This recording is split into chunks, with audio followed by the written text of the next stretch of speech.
নমস্কাৰ, মই গুৱাহাটী মহানগৰীৰ পৰা মহানুভৱ হোম কেয়াৰ সাৰ্ভিস চেণ্টাৰৰ জৰিয়তে আপোনালোক সকলোকে জনাও যে যিসকল ব্যক্তি কাম কৰিবলৈ ইচ্ছুক তেওঁলোকে কথাখিনি যাতে ভালদৰে শুনি লয়। আমাৰ ইয়াত কামবোৰ যেনে যিসকল লোক অসহায় অকলে থাকে অৰ্থাৎ বৃদ্ধ বয়সস্থ লোক তেওঁলোকৰ চোৱা চিতাৰ বাবে বেবী কেয়াৰ মানে শিশু চোৱা চিতা আৰু কিছুমান কাম যেনে ধৰক ঘৰুৱা চোৱা চিতা য'ত নেকি ৰন্ধা বঢ়াৰ পৰা আৰম্ভ কৰি ঘৰ এখনৰ সমস্ত কাম কাজৰ দায়িত্ব ল'ব পাৰে তাৰ বাবে এগৰাকী পুৰুষ বা মহিলাৰ প্ৰয়োজন। সেই গৰাকী ব্যক্তিক আমাৰ ফালৰ পৰা থকা খোৱাৰ ব্যৱস্থা সম্পূৰ্ণৰূপে কৰি দিয়া হ'ব।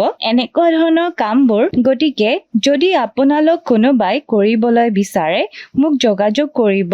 যোগাযোগৰ বাবে ফোন নম্বৰটো মই ভিডিঅ'টো স্ক্ৰীনত দি দিছো, মোক কন্টেক্ট কৰি ল'ব।